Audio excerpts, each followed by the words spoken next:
project that we have in Indonesia, one of the lessons we can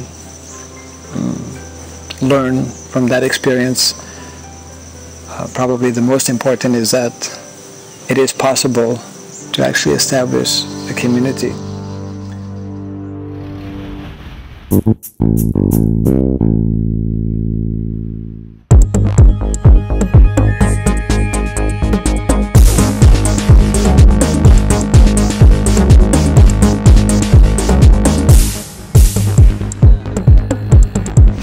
Now we have too many cities around the world, and the majority of people, like in America, maybe 95% or more of the people are living in towns and cities. People are living in pigeonholes, actually.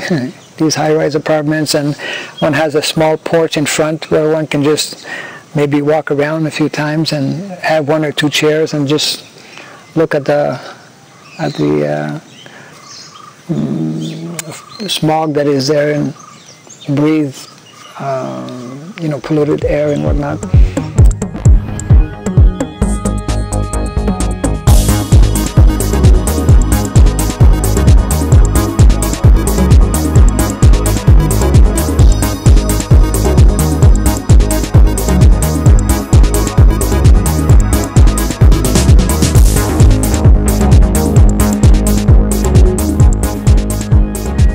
Slums are an immediate byproduct of people moving too fast and too many into cities for industrial development. In the modern city, people really don't know each other at all. You don't know the person who lives 3 doors this side and 2 doors that side.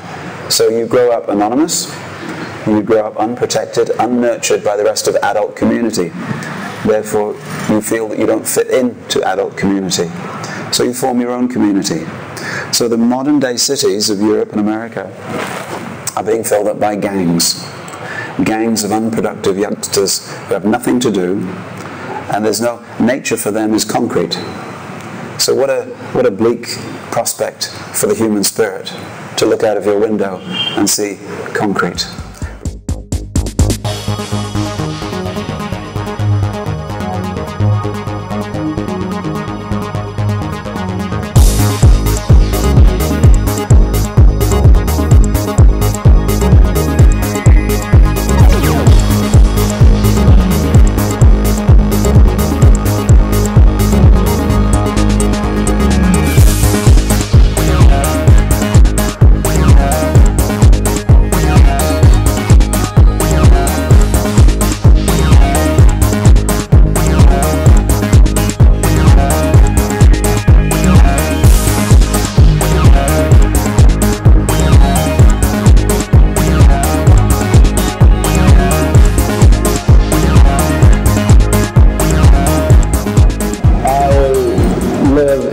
Los Angeles. There are 20 million people who live in the Los Angeles area. For their food, they depend on an elaborate, industrialized, mechanized system of agriculture where food is produced by huge corporations in many distant places in the United States and around the world. So for these 20 million people to live, they are depending on a very artificial arrangement for getting the most basic human necessity, food.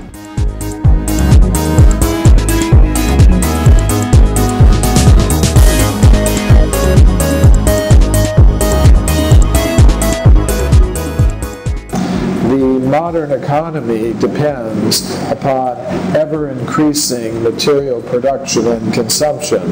So for the whole system to continue working, the maximum number of people have to be engaged in working the maximum number of hours at the most productive rate, and they also have to be engaged in massive consumption of material things.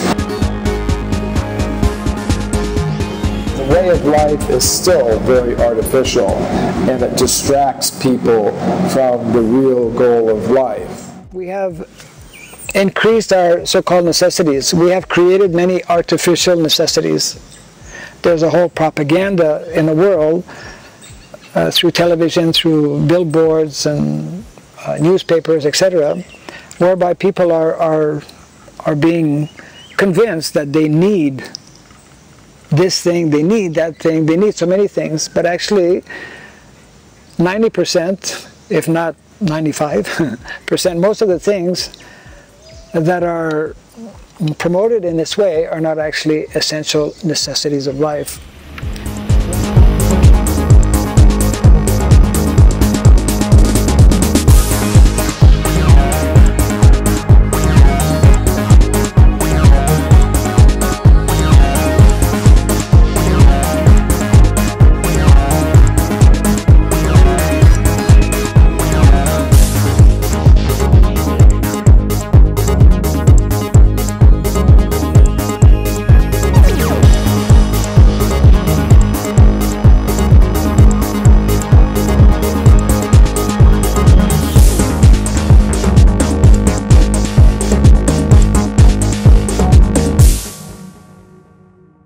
So from the Industrial Revolution, the natural consequence is the anti-industrial revolution.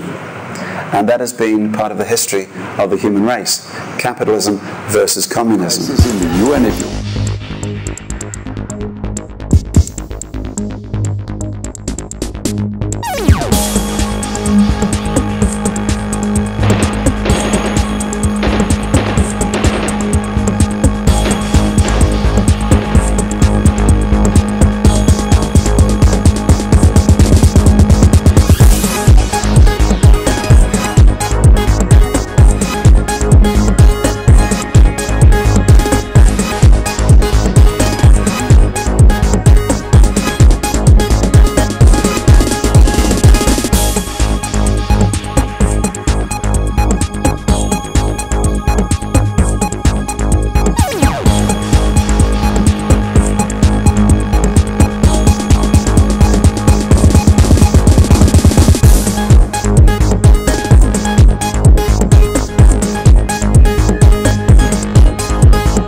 Today we live in a city, but very soon the city is going to be destroyed.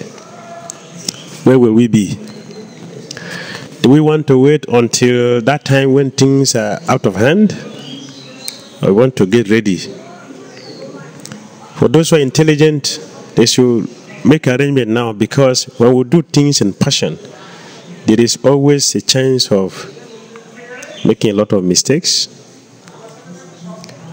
It's some serious mistakes that can even cause our destruction.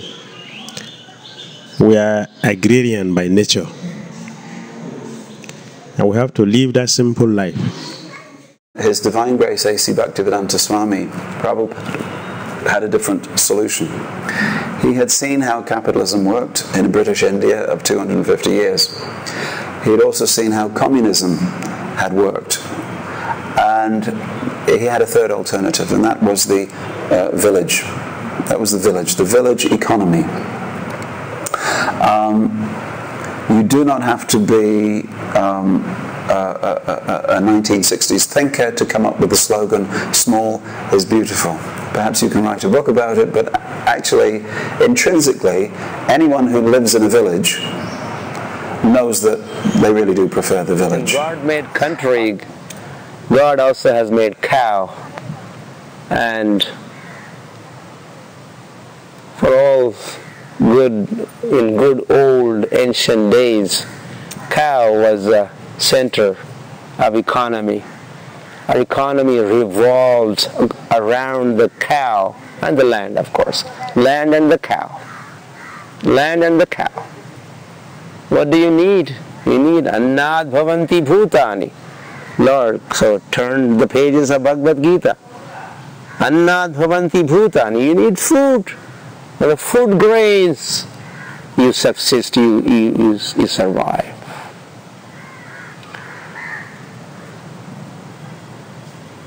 You may close all the factories and industries. If you have food supply, you still survive.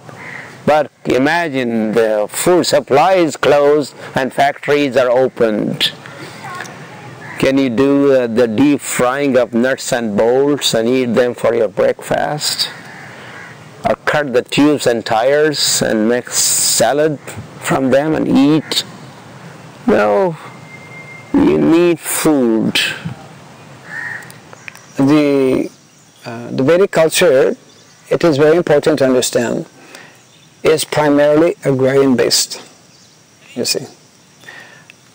Within villages where the majority of people are meant to live in harmony amongst themselves and in harmony with nature, you see, is the most ideal way that people can live in harmony amongst themselves, and which favors more naturally both material development to meet our needs and also spiritual development.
When you ask me what is memorable, the village lifestyle that I was born and was brought up with, I mean, that transports me back into the history some 50, 60 years ago. In Maharashtra, a remote corner, and I think my village is one of the 500,000 villages in India. Well, I would say nothing so special, but again, it is my village, so it's so special for me, and everyone. And I'm confident that not just me who has gone through such experience has fond memories of the growing in small village, but all those who have gone through that experience, hundreds and thousands or millions of folks have good memories, or memories of good old days. I live in a small village just outside London, and when people come from the big city of London, which is a big city, 10 million people, in the 1800s it used to be a number of small villages, and they all got joined together to form this massive conurbation as big as a country. But when they come to the small village, they actually like it because it reminds them the size of the architecture, the spacing, simply the color green is physiologically helpful for the human mind to stay peaceful. And people, they like to think that there is a time when we lived like this, and perhaps it's possible that we can get back to that way of life again. I remember, as a child, growing up in the village, or early morning, as soon as I woke up, the first thing I would hear, my mother grinding the grains, and with the stone hand manual grinding meal, while singing some songs. That would wake me up. That was like a wake-up call. Then my father and elder brother, they would go to the farm, and then after the cooking is over, some kind of offering it to God, that food. Then they would send me, carrying the load of food. Maybe I'm carrying a buttermilk in other hand. Sun is rising in the east. I'm going through the field, the green crop to my right, to my left. There are trees. The birds are chirping. Coo, coo, coo. I could hear that. And as I'm approaching my parents' field, I begin hearing the sounds again. My mother was singing some folk song, or some God-conscious song, glorifying God while grinding the grains. And there is my father and brother. They're singing in the fields while tilling the land, and I'm hearing that.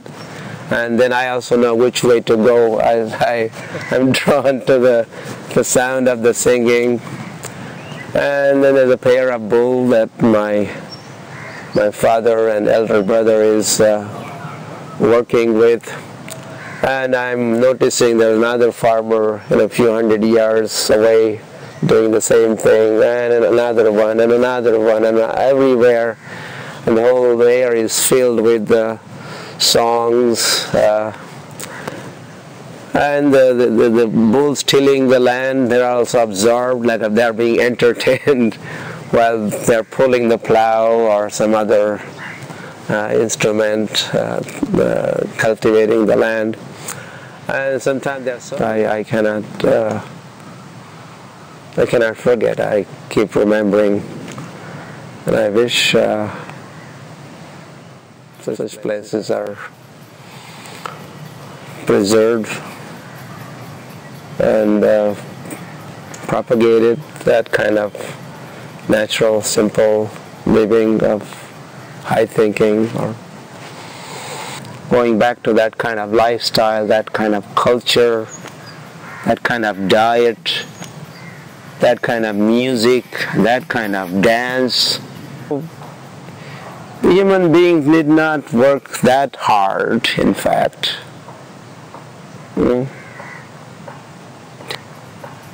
Take it easy. You could, in fact, sit down. Too much run around.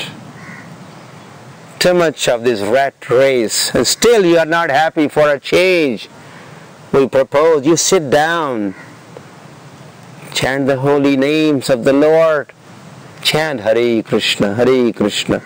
Krishna Krishna, Hare Hare, Hare Ram, Ram Ram, Hare Hare. that will purify your consciousness, revive your mental makeup.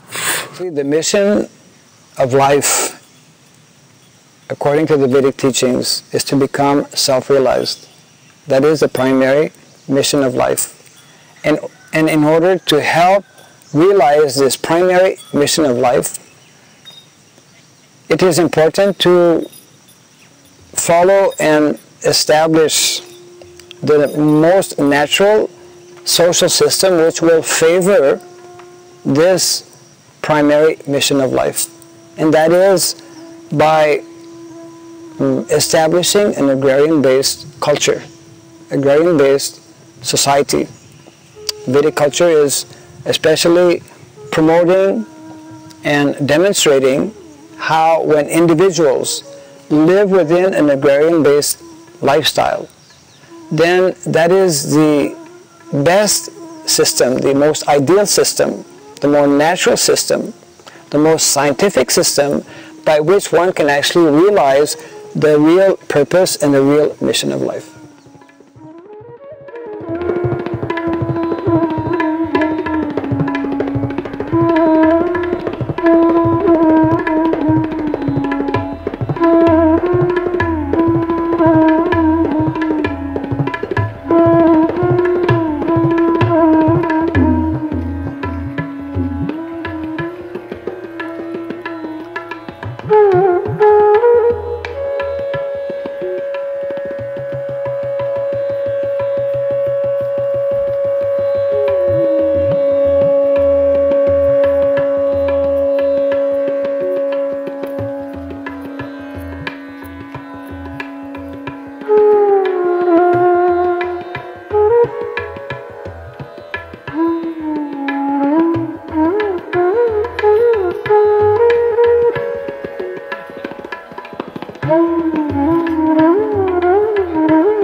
Before here? Yeah, the original. All of the very first devotees are still here. The original batch. They can settle in and take shower. Somebody will take you around. There's quite a few.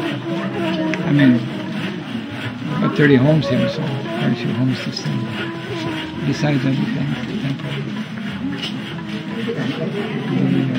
What they call it, kantor. Kantor is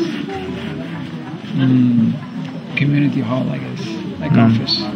It's for the local governance of the village, actually.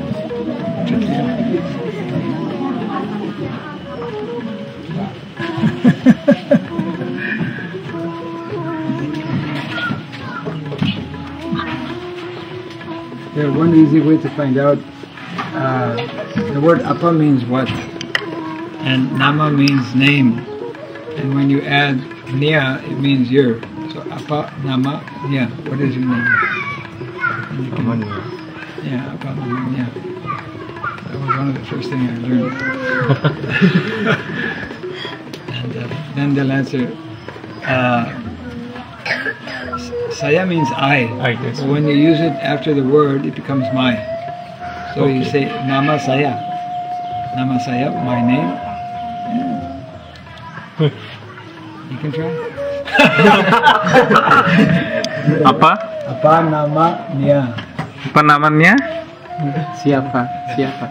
Siapa namanya? Nama saya Krishna Chandra.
New Gitanagari, or in Indonesian language, Gitanagari Baru, Baru meaning new. The experiment has been very, I would say, inspiring, both to the devotees who have agreed to be part of that community, and also to the devotees involved in helping make it happen. Devotees are not only the devotees who are living there, but they often explain to us that whenever guests or visitors come, they can appreciate that such a community is there.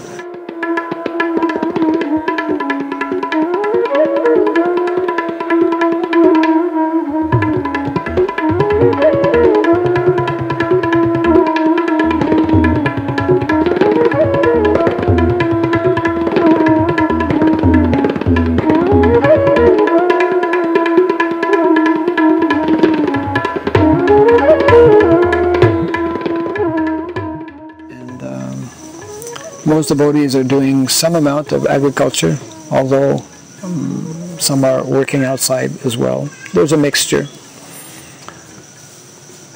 So we should know that, what Srila Prabhupada requested of us. Srila Prabhupada's vision was very broad, very large. Srila Prabhupada spoke of 4 movements. This is specifically found in a letter written in 1949 to Dr. Patel, who was Deputy Prime Minister at that time. And these same 4 divisions or movements as coined by Srila Prabhupada were also explained, presented in his conception of Gitanagari. The same 4 points and the same terminology. So, Sankirtan movement, beginning with the holy name, and then followed by books. The second movement that Srila Prabhupada spoke of is the deity worship movement, which means establishing temples. The third movement he coined as the spiritual initiation movement, how to train individuals who are showing some interest. So Prabhupada spoke of the fourth movement as being, he coined it actually as classless society. By using the term classless, Srila Prabhupada was emphasizing that everyone within this system of varnasrama, which he coined as Daivi varnasrama, is a practicing devotee.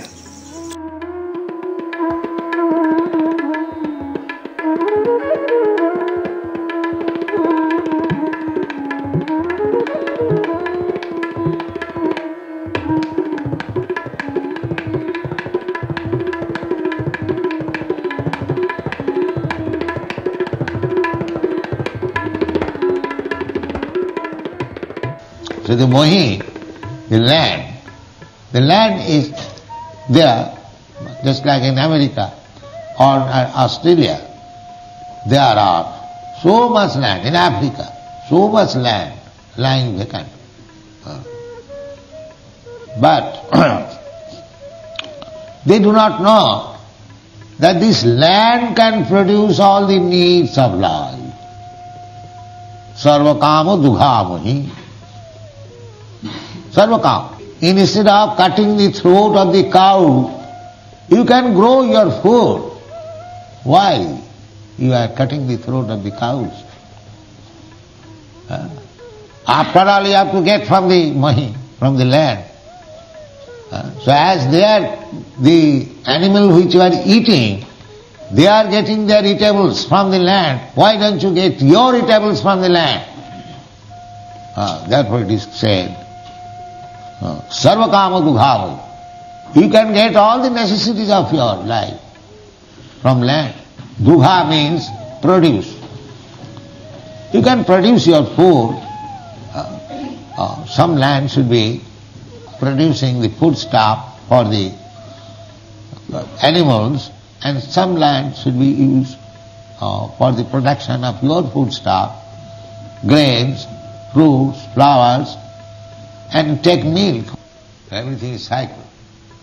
If you execute your prescribed duties as a Brahmana, as a Kshatriya, as a Vaishya, or as a Sudra, as a Brahmachari, as a Grihastha, as a Vanaprastha, or as a Sannyasi, divisions are there. Division must be there. That's the government. For executing nicely the governmental business, there are so many departments. Just see how the economic problems will be solved. Simply by one movement, this Krishna consciousness movement. Try to understand.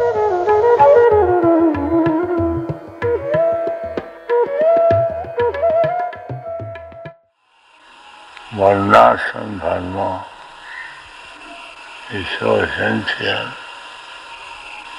that people remain in sattva.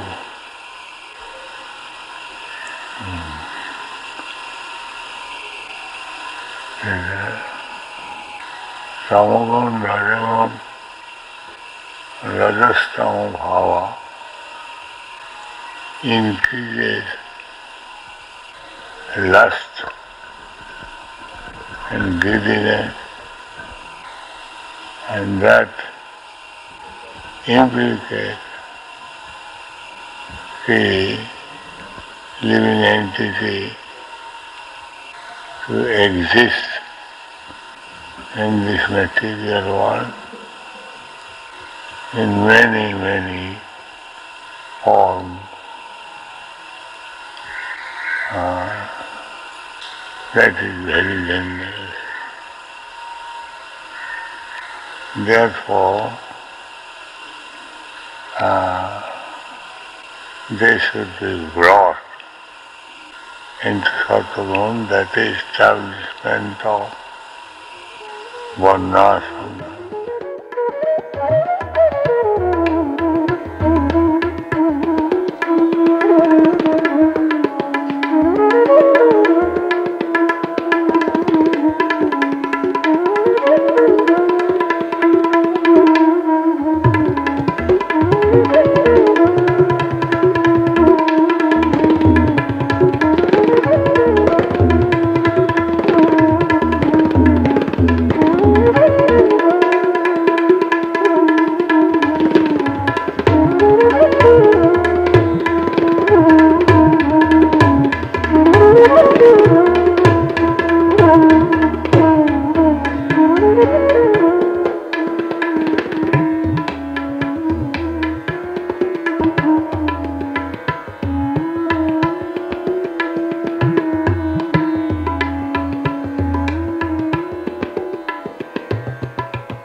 it remains a big challenge. The advantage, of course, in Indonesia was that we were cultivating some university students for a number of years. They already had a very good working relationship. It comes back to this whole idea of sambandha is also very, very crucial. There has to be a good relationship amongst those who will be part of the community. There also has to be a good relationship between those who want to, let's say, oversee or guide such a community. Actually, in the beginning, that we are thinking that as a devotee will be more comfortable that if we stay together in one village and all the communities is devotee. Then we search for the land, suitable land, which we can purchase. So then after searching for some time, devotees who knows the area, so then we purchase this land. Pertama dulu pada saat kita masih di asrama Pelat dan Kunti. Pada saat di asrama Pelat itu, karena kami laki-laki kan di asrama Pelat, atas karunia dari Srila Prabhupada, Krishna, juga atas usaha dan jerih payah dari Prabhupada dan Guru Mahat Bhaktivedanta Swami, maka lambat laun kita bisa membangun. Latar belakangnya sebelum pindah ke sini, saya sempat menjadi brahmachari full time di puncak 6 years brahmachari ya. Setelah menikah 2000 tahun lalu, 10 tahun yang lalu langsung pindah ke sini ya. Dari itu karena kita sudah rasakan dari awal brahmachari itu sudah mendapatkan suatu kedamaian ya. Kalau pindah di sini ya tetap kita muja arca ya, damai-damai itu santai. itu mungkin. Karena mengembangkan bakti yang murni itu tidak mudah.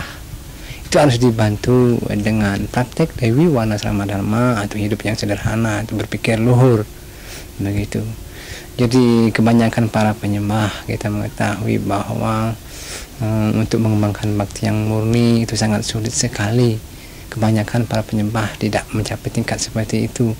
Dan untuk mengatur, pertama memenuhi kebutuhan fisik atau badan, memenuhi kebutuhan pikiran, terus memenuhi kebutuhan mental, dan memenuhi kebutuhan kesiapan rohani. Semua ini adalah tujuannya, yaitu mengembangkan bakti yang murni. Gitu. Jadi harapan saya secara pribadi untuk semua penyembah harus memahami, berusaha memahami, yaitu makna yang mendalam mengenai praktek Dewi Warna Sama Dharma. Usually 3 brahmacharis staying on the property. When we acquired the property, that was way back in 1999. And then within 1 year, one family moved and they built their house. And then gradually like this, other families. Now we have 28 families and over 100 devotees living there. It still has a long way to go in terms of becoming fully self-sufficient. But basically, in the early stages, I would ask devotees, how long are you going to be living here? They would say, well, my whole life, you know. We don't have electricity out of choice, actually. 10 years now. 10 years we have been living without electricity. No major casualties because of that. Rather, everyone is more focused on the place, more focused on temple activities, etc. like that. It's not only happening in Indonesia, it's happening in other places with different degrees of success. The importance of this type of community, pentingnya komunitas seperti ini, where we depend more and more tempat on the kita cows, semakin more and more on production, sapi, local production, produksi lokal, and more dependence on dan devotional service to Krishna. Pada bakti pada Krishna. So we hope that every year, kita harap setiap tahun, number of devotees will increase, jumlah penyembah bertambah banyak, number of cows will increase, jumlah sapi bertambah banyak, and then Krishna's mercy will also increase. Dan karunia Krishna pun akan semakin banyak. Jai Samasta Gaur Bhaktivinoda ki Jai Gita Nagari Baru ki Jai Asrama Prahlad and Kunti ki Gaur Premanande.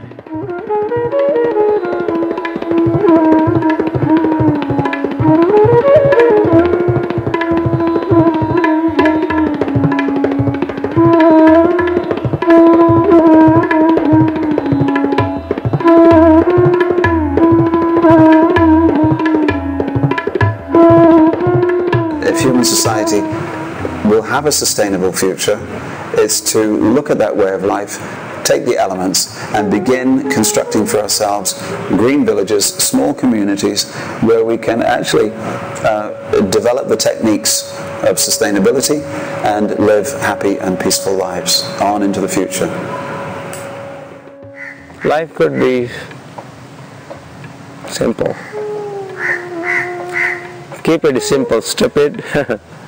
I was in US recently and a gentleman said, Swamiji, we have a new formula in America now. Some of us are following. I said, what is that formula? He said, KISS formula. I said, KISS? I'm a renounced order of life. We have nothing to do with that KISS. No, not that KISS. He said, KISS. Keep it simple, stupid. Oh, stupid, keep it simple. We should become convinced that unless we take up this way of life and unless we introduce the changes which are being requested, which are being demanded actually, after understanding the basic concepts behind Make Vrindavana Villages, then we should take it up wholeheartedly, understanding that actually, without doing so, the deterioration in society will simply continue. And if we take it up, we should rest assured, we should be convinced that actually the changes, positive changes which will be brought about will, we could say practically speaking, produce miracles, because it will completely change the entire planet.